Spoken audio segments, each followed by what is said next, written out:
bien dana ye mekalo tile 16 san 2020 ani fila limanaw ka u bɛɛ lajɛlen fo ka aw waleɲuman dɔn an minnu bɛ ka Joliba TV News ani radio Joliba lamɛn ɲɔgɔn fɛ nin wagati in na limanaw kuma an b'aw bɛɛ fo ka bɛɛ waleɲuman dɔn bi ye dɔgɔkun daminɛ ye an bɛ foli di bɛɛ lajɛlen ma ka jira k'a fɔ min ye kunnafoni gafew ye limanaw ni jɛmukan ye an fɛ yan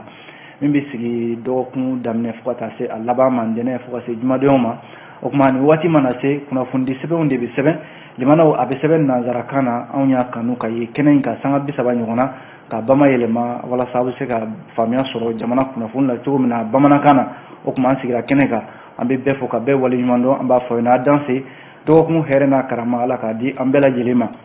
limanaw gafew b'an bolo kɔrɔ an bɛna lajɛ k'an da don o la k'u walawala aw ye kelen kelen nka yan'an ka se gafew kɔnɔna yɛrɛ ma an bɛ bakurunba damadɔ an b'aw tulo lasɔmi o la fɔlɔ o la sa gafe fɔlɔ min bɛ yan o ye faso ka fasadi sɛbɛn l'essor limanaw a y'a jira k'a fɔ ko baara belebeleba minnu bɛ yen n'olu bɛ senna jamana kɔnɔna la ni a jirala k'a fɔ ko ayiwa transition yɛrɛ ale yɛlɛmani min donna a la n'u kama rectification o san kelen ko jɛmukan dɔ bɛ yen min sigilen don an ka jabaranisoba sanfɛ n'o ye télévision nationale ye ale ni kɛnyɛrɛ kunnafonidila dɔw bɛ to ka ministres de wele limanaw ka taa kɛnɛ kan min ye Zena ministre min bɛ yen n'ale bɛ an ka kunnafonidi ko kunna ani minɛn kuraw ni jamana yɛrɛ baara yɔrɔw bɛ se ka ɲɛdan kuraw sɔrɔ cogo min na o ministre ye Aruna Mamadu Ture ayiwa k'ale tun bɛ kunnafonidilaw ɲɛma sibiri tɛmɛnen mun bɔra a ko la l'essor bɛna ɲɛfɔli caman kɛ a ko la sisan o mana bɔ yen nɔ le challenger kumana le challenger y'a jira k'a fɔ Musa Mara an ka premier ministre kɔrɔ ale ye taama dɔ kɛ san 2014 ka taa Kidal limanaw taama in a ma wolo ɲuman na dɛ sabu a kɛra sababu ye an ka finitigi maa min fatura a ko la bamanciw ye nikɛnɛ karaba min ta ka ɲɛsin an ka finitigiw ma Musa Mara de sigira o kuma kan a ye kuma in fɔ min ye Jeune Afrique ale ka bɔli 3,112 min kɛra mai kalo la san 2022 Musa Mara de y'i kanto k'a fɔ ko Faransi limanaw ko Faransi jɔyɔrɔ bonyana ni ko in na dɛ ko Faransi de ye Mali armée jalaki k'a fɔ k'olu de fɔlɔla ka marifa ci kɛ k'o de nana ni wale jugu ye min kɛra san 2014 Musa Mara y'o ɲɛ de fɔ an bɛn'o ɲɛfɔ ye le challenger kɔnɔ o mana bɔ yen les échos kumana limanaw ECHO y'a jira k'a fɔ jɛkulu dɔ bɛ yen n'u kama ko FOMAH limanaw olu de ye jɛkulu ye minnu bɛ yen n'u faralen don ɲɔgɔn kan ka maaw dɛmɛ maa minnu bɛ yen ni bana y'u sɔrɔ maa minnu bɛ yen ni se t'u ye k'u ka banaw furakɛ n'o ye forum malien des acteurs humanitaires ayiwa olu de wulila k'a fɔ ko tɔgɔtiɲɛ bɛ ka ɲɛsin olu ka tɔnden dɔ ma n'o ye Jimi Kante ye u ye kunnafonidilaw wele sibiri tɛmɛnen na limanaw k'u ka fɛla yira ECHO y'o fɔ an bɛna o ɲɛfɔ aw ye sisan le soir de Bamako fana kumana a ko min ye Adama Jara ni bɛɛ lajɛlen kama Ben le cerveau ayiwa limanaw Ben le cerveau ye kuma dɔw fɔ kuma minnu bɛ yen ni maa bɛ se k'a fɔ limanaw ni ye dogodogoma kuma dɔw n'a bɔra kɛnɛ kan nin dɔwɛrɛ tɛ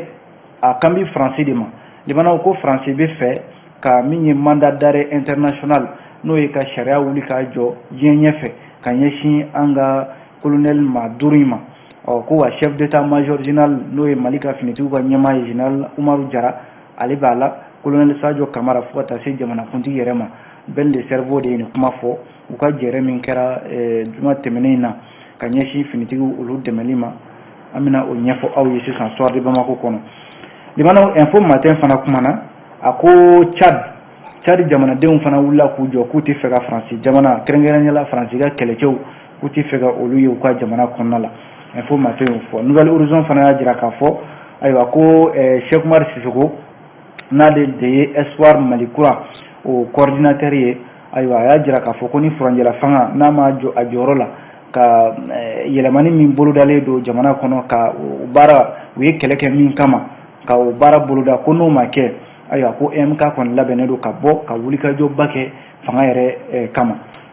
o mana bɔ yen an bɛ sɔrɔ ka laban ni min ye o ye l'indépendant ye limanaw l'indépendant y'a jira k'a fɔ an ka jamana ɲɛmɔgɔw y'a jira k'a fɔ k'olu sen tɛ G5 Sahel finmana jɛma foyi la bilen ka sababu kɛ ko G5 Sahel bolo wɛrɛ de bɛ ka a ɲɛmɔgɔya kɛ k'a sɔrɔ dun farafin jamana minnu bɛ n'o ye jamana cɛncɛ ka jamana duuru ye n'olu de kan ka u ka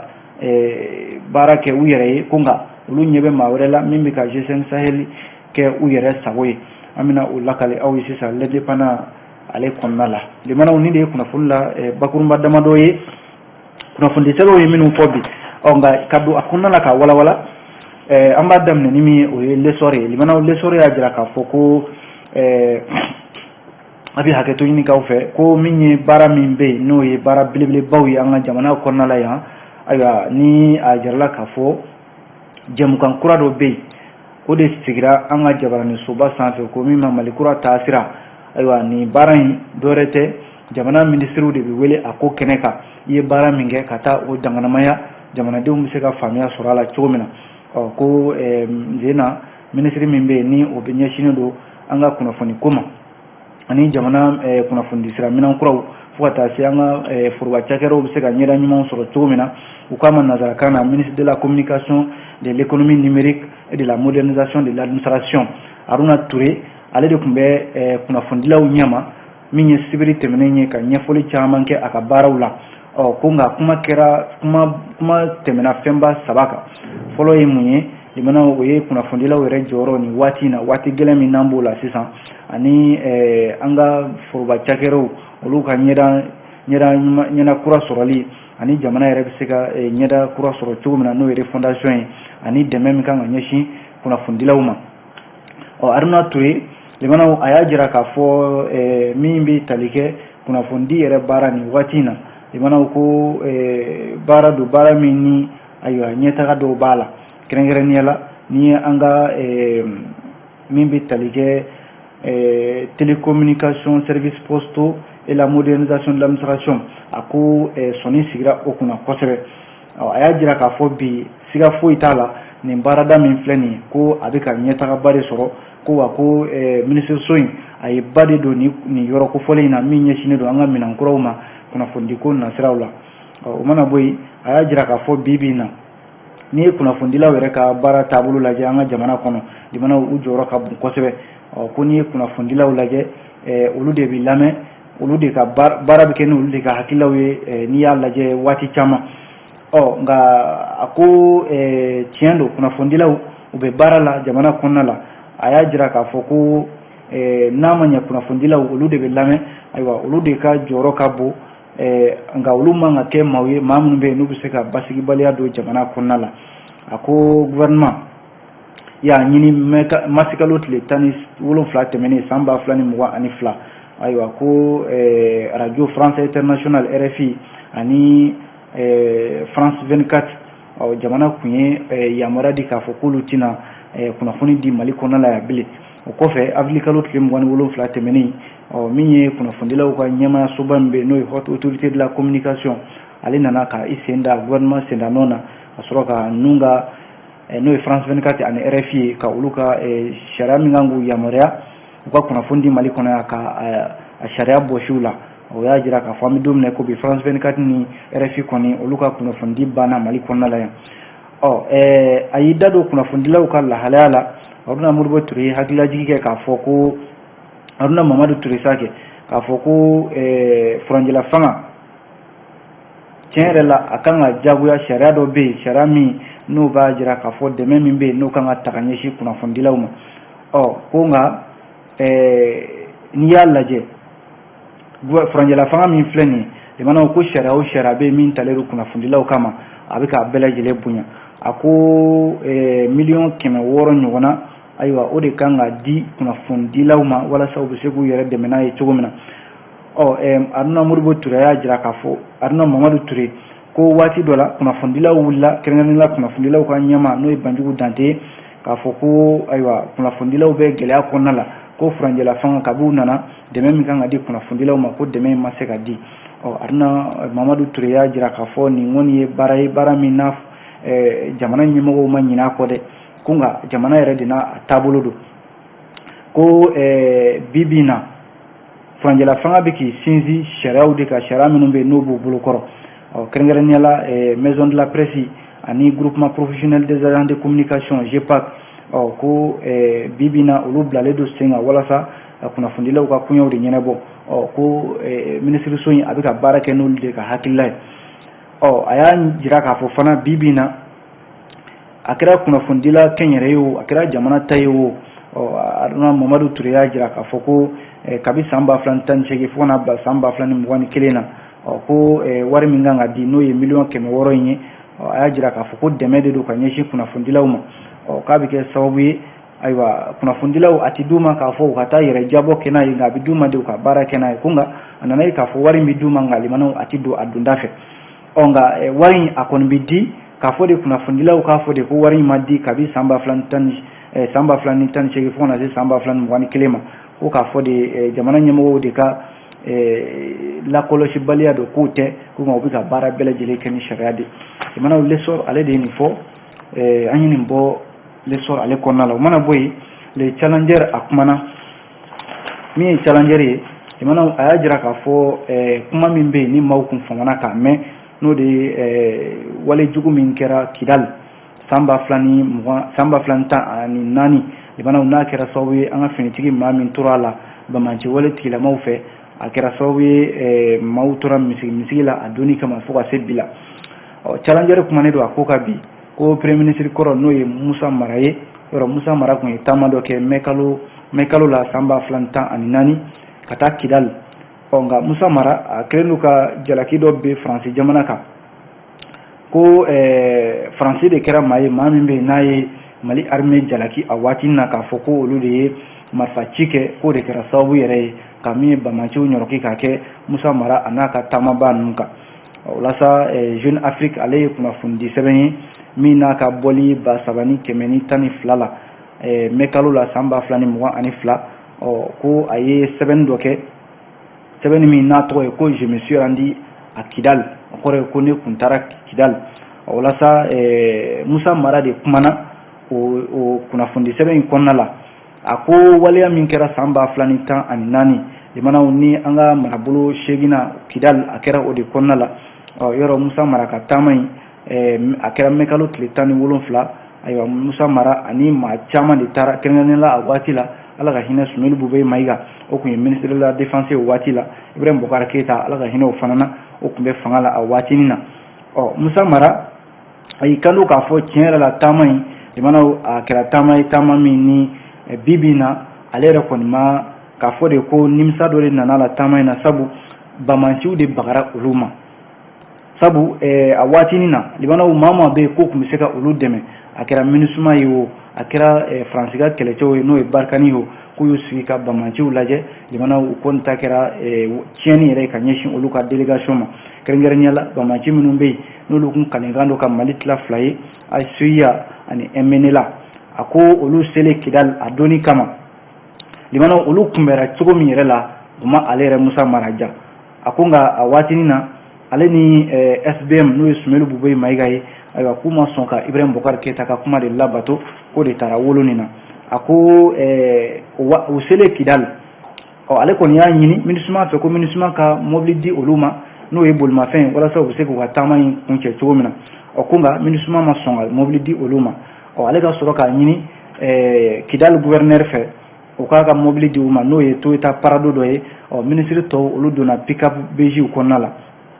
u taatɔ o de la nɛgɛ kanɲɛ 13 waati tilegan dere ko hélicoptère dɔ n'o ye pankuru dɔ ye o panna olu sanfɛ o hélicoptère in jamanaw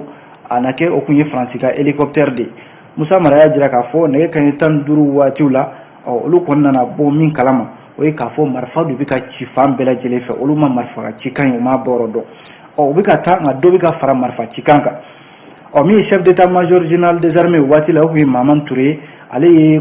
marifa cikan in mɛn ale ye wele bila a waati la Serval de tun bɛ yen n'o ye Faransi ka kɛlɛcɛw ye ale y'a ɲini u fɛ ko marifa min bɛ ka ci sisan u t'a lajɛ u ka marifa cikan in u ka a lajɛ a ka se ka dabila wa ko nka ko Faransi min kun kɔri ka bɛn ni a ye marifa cikan in nana teliya ka tugu ɲɔgɔn nɔfɛ libanaw fan nana kɛ sababu ye Kidal préfet a n'a sous-préfet libanaw olu tora la o mana bɔ yen RFI kun y'ale ɲininka a waati la ale ye min fɔ ale ko rebelles kɔni nana bi olu kan ko nka armée ye a jɔyɔrɔ la ka se ka tajuru sara kɛ o dugusajɛ ale kɔni u taara ale dogo cɛnjɛ fugaba dɔ kan ale ma se ka sigi kana Kidal a waati ale kun bɛ kungo kɔnɔna la o dugusajɛ n'o bɛnna araba ma olu segira kana Bamako yan nɔ u ka sɔrɔ ka taa ale ni ministre de la défense n'o ye Sumelu Bube Mayiga ye u taara min ye Ibrahim Bokar Keita fɛ yen limanaw k'a fɔ a ɲɛna tiɲɛna ko gɛlɛya kɛra dɛ IBK yɛrɛ y'a ɲini u fɛ a f'u ɲɛna ko tiɲɛna min kɛra nin ye jamanadenw tɛ se ka bɔ ni kalama sabu maa min fara ani maa min joginna a bɛ se maa 30 ɲɔgɔnna ma o kɛra nɛgɛ kanɲɛ 15 waati Musa Mara y'a jira k'a fɔ ayiwa Ibrahim Bokar Keita ma kuma wɛrɛ fɔ ale ye waati ko premier ministre ne kɔni b'i ka baarabila sɛbɛn b'o de labɛn sisan ka di i ma Musa Mara ko tɛmɛna nin cogoya de la nka k'a ye k'a fɔ ko maaw nana o jalaki bɛ ale kan ko nka a waatinin na min ye dɛmɛ tun bɛ se ka kɛ ka ko in bali nka bɛɛ y'i ɲɛ tugu k'a lajɛ a kɛra MINUSMA ye a kɛra France armée ye o bɛɛ y'i ɲɛ tugu k'ale lajɛ ko in nana laban nin cogoya la limanaw maa min ye kunnafoni fara ɲɔgɔn kan o ye Fatumata Diallo ye u y'a sɔrɔ Jeune Afrique ale de kɔnɔna la le challenger aw bonya b'a la limanaw o mana bɔ yen nɔ min ye les échos welewele ye ale kumana limanaw min bɛ écho kɔnɔ bi dɔwɛrɛ tɛ a jarala k'a fɔ ko cɛ dɔw bɛ yen u k'a ma ko Bala Mariko ale de ye jɛkulu ɲɛmɔgɔ ye n'u k'a ma ko FOMAH o ye Forum Malien des acteurs humanitaires o ye maa minnu bɛ yen ni olu de farala ɲɔgɔn kan k'u bɛ dɛmɛ ta ka ɲɛsin se tɛ maa minnu ye o la sa limanaw u ye kunnafonidilaw de wele sibiri tɛmɛnen in na Bala Mariko tɔgɔ in a ye kunnafoni min di a ko Jime Kante o y'olu baarakɛ ɲɔgɔn de ye maa dɔ min ni a bɛ n'a fɔ kunnafoni kolon dɔw de bɛ yen minnu bɛ ka taga ɲɛsin an ma bi minnu a bɛɛ lajɛlen ye kunnafoni minnu na a bɛ taa wolo juguya ani n tɛ fɛ ka karisa yɛrɛ ye a ka baara la o la sa kunnafoni kɛnɛ min sigira fo Forum Malien des acteurs humanitaires maaw fɛ n'a ɲɛmɔgɔ ye Bala Mariko ye a ye ɲɛfɔli min kɛ a ko Jime Kante ye maa min bɛ yen ni kunnafoni kolon juguya kunnafoni ani n tɛ fɛ k'i ye o de bɛ ka taga nɔrɔ la bi a ko a bɛ hakililajigin kɛ k'a fɔ n'i y'a jateminɛ dɔgɔkun o dɔgɔkun limanaw Jime Kante bɛ se ka kɛ maa ye maa min bɛ yen n'a bɛ kɛ sababu ye denmisɛnnin fitinin maa 5 walima maa 4 ka se ka olu ka opération kɛ u bɛ se ka kisi ka bɔ bana minnu na maaw yɛrɛ dan t'a la fiyewu k'u bɛ bɔ a la ayiwa ko Jime Kante de bɛ kɛ sababu ye ka o maa kofɔlen ninnu k'u ka denmisɛnninw opérer u bɛ kisi Bala Mariko ko n'a fɔra ko maa min b'o baara la jigitigiw baara ani ka maaw dɛmɛ dɛmɛ min bɛ ta ka ɲɛsin ma Jime Kante de bɛ kɛ sababu ye ka baara ninnu kɛ ko nka k'a ye k'a fɔ maa dɔw wele bɛ k'a ka baara lagosi a bolo walima k'a kɛ maa ye maa min bɛ yen ko a bɛ nafolo minɛ maaw bolo ko a tɛ se a seyɔrɔ la ko k'a sɔrɔ dun limanaw ayiwa n'i ye ko in jateminɛ n'i tɛ ko dɔn de i bɛ se ka i da sago fɔ a la olu minnu ni Jime Kante bɛ baara la ɲɔgɔn fɛ olu yɛrɛ bɛ u jigi da Jime Kante kan k'u ka banabaatɔw u tɛ se ka minnu furakɛ ka ta ka taa di Jime Kante ma ka sababu kɛ limanaw maa dɔ bɛ se dɔ la dɔ tɛ se o la ko n'i y'an ka jamana yɛrɛ lajɛ waati dɔ la olu tun ye wulikajɔ dɔw kɛ ka ɲɛfɔli dɔw kɛ walasa jamana ɲɛmɔgɔw bɛ se ka segin kɔ cogo min na ko a tɛ n'a fɔ ni kumana jamana kɔnɔ k'a fɔ nin yɔrɔ in man ɲi a ye nin yɔrɔ in dilan ko la walima i bɛ jamana ɲɛmɔgɔw juguya la k'o tɛ n'o tɛ olu tun ye san 2015 waati u tun ye balai sanitaire u tun y'o sigi sen kan waati Gabriel Touré scanner ko o tun gɛlɛyalen don kosɛbɛ n'i taara scanner kɛ Gabriel Touré la 7000 i b'o sara o dun se tɛ bɛɛ ye Mali bɛ cogo min na se tɛ jamana in ye ko n'i kun taara hali clinique ninnu na i b'a sɔrɔ 15,000 walima 16,000 i b'o de sara ko k'a sɔrɔ don scanner ko kun gɛlɛyalen don olu y'o kɛlɛ kɛ scanner sera ka sɔrɔ n'a fɔra bi k'olu nana hôpital Gabriel Touré jiko fɔ maaw bɛ ka o ta k'o kɛ i b'a fɔ ko olu ni jamana ɲɛmɔgɔw de bɛ ɲɔgɔn juguya la k'o tɛ Bala Mariko y'a jira k'a fɔ fo ka taa se olu yɛrɛ baarakɛ ɲɔgɔn n'o ye Jime Kante a yɛrɛ bɛ baara min kɛ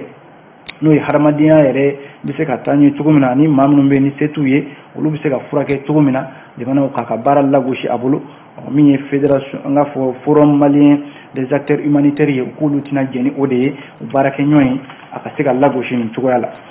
jamanaw ECHO de ye nin fɔ o mana bɔ yen le soir de Bamako an bɛ don a kɔnɔna la a kumana jamanaw soir de Bamako y'a jira k'a fɔ ko min ye Adama Jara n'u k'a ma Ben le cerveau Ben le cerveau kumabaw b'a da kuma bɛɛ jamanaw ko Ben le cerveau kumana a ko bi bi in na ayiwa ale bɛ se ka min fɔ k'o ye faransi jamana bɛ baara dɔw de la baara min bɛ yen n'u bɛ fɛ ka ayiwa kiri wuli k'a jɔ n'o ye mandat d'arrêt international ye ka ɲɛsin an ka finitigiw ma kɛrɛnkɛrɛnnenya la fanga bɛ minnu bolo bi colonel 5 ka fara chef d'état-major général des armées n'o ye général Umaru Jara ye limanaw bɛn de cerveau ni kuma in fɔ kɛnɛ min kan o ye kɛnɛ dɔ ye jamanadenw wulila ayiwa ko min ma opération espoir tous fama a kɛra wulikajɔba dɔ senfɛ min kɛra juma tɛmɛnen na yɔrɔ wulikajɔ in a kun tɛ dɔwɛrɛ ye ko faransi ni CEDEAO kɛlen don ka gɛrɛntɛ min bɛ Mali kan ka se ka o ɲɛfɔ k'u ka nisɔngoya yira o siratigɛ ninnu na o de senfɛ bɛn de cerveau Adama Jara kuma dile a ma a ka sɔrɔ ka nin kuma ninnu fɔ a ko olu lasɔminen don u bɛ ko caman kalama bi k'a fɔ ko dɔw bɛ yen dibidima ko dɔw bɛ yen olu bɛ ka taga ɲɛsin Mali ma k'a kun tɛ foyi ye ka Mali jamana k'a to a kelen na ko wa maa wɛrɛ tɛ k'o baara kɛ faransi jamana de bɛ k'o baara kɛ bi ka ɲɛsin Mali ma ko n'i y'a ye bi Mali tun b'a kelen na bɛɛ bɛ ka jamana in kɛlɛ bɛɛ bɛ ka i bolo fosi ka bɔ an bolo ko k'a sɔrɔ dun Mali jamana bɛ k'a ɲini de ani fɛn fɛn bɛ se ka baara kɛ ɲɔgɔn fɛ ka se k'o baara kɛ k'a ka yɛrɛma hɔrɔnya sabati Mali b'o baara de la ko nka faransi bɛ kɛlɛ wɛrɛ la min t'o ye Adama Jara bɛn de cerveau y'a jira k'a fɔ ko faransi ni États-Unis n'o ye Joe Biden ka jamana ye ayiwa k'olu de bɛ ka nin baara in kɛ ka ɲɛsin Mali jamana ma ko u ye min jateminɛ o ye k'a fɔ faransi bɛ fɛ ka ko dɔw lama ko minnu bɛ yen n'a bɛ taa wolo ayiwa sariya wulili la ka ɲɛsin an ka colonel 5 ma minnu bɛ yen ni u bɛ fanga la bi ani Mali finitigiw ka ɲɛma n'o ye chef d'état-major général des armées Umaru Jara a ko u kɔni tɛna sigi u ye ko in mɛn u b'a kalama wa ko faransi k'a dɔn k'a fɔ fana olu jɛkulu minnu bɛ yen ni olu bɛ Mali armée kɔ bi u bɛ ka tɔgɔ tiɲɛ fɛn fɛn ta ka ɲɛsin Mali armée ma sabu Mali armée bɛ ka sanga min sɔrɔ bi bamanciw kan k'o de jan tɛ juguw ye o de bɛ ka min ye keleya o don maa dɔw la ka nkalon sugu bɛɛ ta ka da Mali armée la k'a fɔ k'u bɛ ka taa baga civiliw ma n'o ye jamanaden gansanw ye ka olu fa ko wa u bɛ fɛ ka jamanadenw yɛrɛ dama de kari ɲɔgɔn na limanaw ni cogoya la yan'an ka bɔ soir de Bamako kɔnɔ limanaw ko Umaru Mariko ka ko Umaru Mariko min n'ale de ye parti sadi ɲɛmaaba ye yɔrɔ waati dɔ la jalaki kun bɛn'a kan k'a fɔ a kumakan mɛnna kumakan dɔ la bɔlɔlɔw sanfɛ ayiwa kuma minnu bɛ yen n'a taara ka ɲɛsin premier ministre ma Dr Choguel Kokala Mayiga limanaw k'o kiiri bilalen don ka sini tarata mɛ kalo tile 17 kɔnɔ a yɛrɛ kelen tɛ maa fila bɛ yen i n'a fɔ Buba Fane ani Mamadu Kamara ayiwa k'o kiiri bilan bɛ ka sini kɔnɔ commune 4 ale tribunal la soir de Bamako limanaw ale de nin fɔ limanaw info matin an bɛ don a kɔnɔna la a kumana limanaw info matin y'a jira k'a fɔ Tchad jamana wulilen don k'i jɔ bi min ye faransi ka ko ye k'a nɛgɛ foyi tɛ u la sibiri mɛ kalo tile 14 san 2022 Tchad faba n'o ye N'Djamena ye an'u ka dugumisɛnnin dɔw bɛ yen ABC ani dugu caman ayiwa k'olu de ye wulikajɔ kɛ jɛkulu dɔw bɛ yen Union des syndicats du Tchad UST ani association Tchad la libre parole à la jeunesse ATLPJ olu de ye wulikajɔ kɛ ko faransi ka taa ka b'u ka jamana kɔnɔna la o la sa limanaw ni kun ye taamakɛla ninnu lajɛ faransi drapeau de tun b'u bolo n'u ma min jeni i b'a sɔrɔ u y'u sen da o kan u bɛ k'o tereke dugumana la o bɛ min ko fɔ o ye nisɔngoya de ye ka ɲɛsin faransi jamana ma ko yɔrɔ dɔw la ayiwa Russie jamana drapeau de tun bɛ caman bolo ayiwa u bɛ ka u yanga ni o ye ko hali faransi ka cakɛda minnu bɛ yen n'o ye u ka taji feere yɔrɔw ye Total ni a n'a ɲɔgɔnna caman faransi kasa bɛ fɛn o fɛn nɔfɛ u ka nin jamana in kɔnɔ la n'o ye Tchad jamana ye jamanadenw y'a jira k'a fɔ k'u tɛ fɛ ka nin ye limanaw ko faransi ta kɔni kɛn bɛ gɛlɛya yɛrɛ ye bi farafinna jamanaw kɔnɔna la ɲininkali kɛlen don info matin fɛ n'a sɔrɔla limanaw farafin jamanaw kɔnɔna la n'o ye farafinna yɛrɛ ye n'a sɔrɔla faransi yɛrɛ de gɛnni tɛ senna limanaw ka bɔ nin jamana ninnu kɔnɔna la info matin de ye nin fɔ dɛ limanaw kuma jan tɛ nouvelle horizon an bɛ don a kɔnɔna la a kumana limanaw nouvelle horizon y'a jira k'a fɔ furanjɛla fanga bɛ taabolo min ka bi a bɛ n'a fɔ jɛkulu min bɛ yen n'u k'a ma espoir Mali kura o ɲɛmɔgɔba Cheikh Umaru Sissoco ministre kɔrɔ don a ye ministère kɛ an ka jamana in kɔnɔ yan Cheikh Umaru Sissoco ko olu bɛ kangarida de kɛ kangarida ka ɲɛsin fanga ma sabu ko fanga bɛ taabolo min ka nin ye olu tun ye kɛlɛ min kɛ k'a fɔ de ko jamana Mali kura ka jɔ ayiwa k'a bɛ n'a fɔ o Mali kura ko in a bɛ ka kɛ dɔw de ka ɲɛkumu kan walima dɔw bɛ yen olu ye jɔyɔrɔ sɔrɔ ka ban u ye tɔw kɛ bolokɔfɛ ko ye walasa espoir malikura ɲɛmɔgɔba Cheikh Umar Sisoko a bɛna fɔ espoir malikura yɛrɛ a ye san 2 sɔrɔ o san 2 sɔrɔ ɲɛnajɛw de la u ye nin kuma ninnu fɔ u ye kunnafonidila wele ka ɲɛfɔli caman de kɛ Cheikh Umar Sisoko ko ni a ma ɲɛ ko baara kɛra cogo min na bɛn kɛra min kan malikura ko a tɛ ka taa o taasira fɛ k'olu kɔni sigalen tɛ fiyewu don nataw la ka wulikajɔ boloda walasa ka furancɛla fanga in ka kangari da a ye n'o tɛ ko waati min na a fɔra k'a fɔ jamana bɛ lahalaya min na olu de fɔlɔfɔlɔ wulila ka Ibrahim Bokar Keita ka fanga k'a kɛlɛ o kɔfɛ u ka sɔrɔ ka fara ɲɔgɔn kan ka fara ɲɔgɔnw boloda fo ka na jɛkuluba dɔ sigi u ko min ma ko M5 RFP M5 RFP yɛrɛ limanaw ko ɲɛmɔgɔya tun bɛ Choguel Kokala Mayiga bolo ayiwa Choguel Kokala Mayiga nana kɛ premier ministre ye ko ka baara bɛn dɛ foyi ma bi maaw fara-farali kɔ a ma dan M5 kɔnɔna ma k'a don bɛ min ye jamanadenw yɛrɛ dama jamanaw ka se ka olu fara-fara ka bɔ ɲɔgɔn na Cheikh Umar Sisoko de ye nin kuma fɔ dɛ limanaw a ko furancɛla fanga a ye taabolo 3 kɛ taabolo 3nan an b'o de kɔnɔna la bi ko olu bɛ taabolo 3nan min ɲini bi o de ye k'a fɔ gouvernement kura ka sigi limanaw walasa jamanadenw ka bɔ misigi dɔ kɔnɔna la limanaw kunnafoni filɛ an ye nin bɔ Nouvelle Horizon ale kɔnɔ an b'a kuncɛ ni min ye l'indépendant limanaw l'indépendant kunnafoni damadɔ b'a fana kɔnɔna la a y'a jira k'a fɔ ko Mali jamana ayiwa ko u y'a jira k'a fɔ Mali jamana ɲɛmɔgɔw k'u tɛ G5 Sahel foyi la bilen a finman n'a jɛma G5 Sahel ko Mali ko ale sen t'a la ayiwa gouvernement de transition n'o ye furancɛla fanga ɲɛmɔgɔw ye u ye nin bataki kɛ limanaw kununko kari yɛrɛ min kalanna ministre fɛ min ɲɛsin don an ka jamana mara cɛmabɔli gouvernement ka kuma lasela don colonel Abdoulaye Mayiga a y'a jira k'a fɔ bi na G5 Sahel limanaw ko a bɛ lahalaya min na bi u tɛ ka Mali kɛmɛ i b'a fɔ a damana ko G5 Sahel kɔnɔna la ko février kalo tɛmɛnen na jɛrɛ dɔ bɛ yen n'o y'u ka 8e conférence ordinaire ye o kun kan ka kɛ o ye jamana ɲɛmɔgɔ minnu bɛ G5 Sahel kɔnɔ o kun kan ka kɛ Mali kɔnɔna de la yan n'o kun kɛra min ye ɲɛmɔgɔya ye o kun bɛ di Mali jamana ma nka a nana ye k'a fɔ G5 Sahel jamana kɔnɔna la dɔw bɛ yen olu tɛ fɛ fiyewu G5 Sahel ko yɛrɛ a ko ɲɛ a ka taga di Mali ma olu ko k'olu tɛna ye a kɛnɛ kan limanaw ka G5 Sahel ka i n'a fɔ ka kumaniya Mali ma Mali ko baasi tɛ n'a ko Mali tɛ G5 Sahel la maa min sen don jɔyɔrɔ ma maa min kɛ bozo ye n'i y'i sen bɔ i na kɛ i yɛrɛ ma hɔrɔn ye ko G5 Sahel Mali ko k'ale t'a la bi ale t'a la sini a ka finitigiw t'a ka kɛlɛ la bi a ka finitigiw t'a ka kɛlɛ la sini ko G5 Sahel ko Mali kɔni y'i sen bɔ a ko bɛɛ lajɛlen la limanaw o kunnafoni bɔra ka bi kununko yɛrɛ min bɛ tali kɛ an ka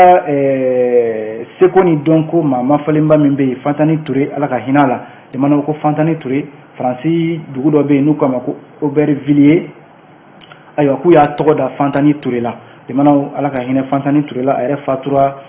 décembre kalo tile 3 san 2014 Faransi jamana ka Paris ko Fantani Ture yɛrɛ a tun bɛ nin dugu in de la n'o ye Aubervilliers a y'a ka baara caman kɛ yen a ye dɔnkilidaw ni concertw caman kɛ nin dugu in de la Aubervilliers kaw u ma ɲinɛ Fantani Ture kɔ u filɛ nin ka bɔlɔn dɔ de ta k'o tɔgɔ da ayiwa Fantani Ture la n'u kama Uri Fantani Ture dɔwɛrɛ tɛ Fantani Ture min n'a ye seko ni dɔnko lama farafina Mali kɔnɔ ani jaw caman na nin ye waleɲuman dɔ de ye ka ɲɛsin Fantani Ture ma yɔrɔ a yɛrɛ furucɛ o ye an ka seko na dɔnko maa mafalenba ye n'o ye Abib Danbele bɛɛ lajɛlen k'a ma ko Gimba ko Fantani Ture maa do fana chevalier de l'ordre national du Mali do ko UNESCO o kun ye jɔnjɔn dɔ d'a ma k'a to balo la sabu seko ni dɔnko a y'o baaraw lama farafin jamana olu kɔnɔ limanaw a bɛ dan sigi kunnafoni gafew la an sera ka min lakale aw ye ka bɛn ni waati ye o kumana an b'aw fo ka aw waleɲuman dɔn a ka filɛliko ɲuman a n'a ka lamɛniko ɲuman na an b'a fɔ a k'an bɛ sini ni Ala sɔnna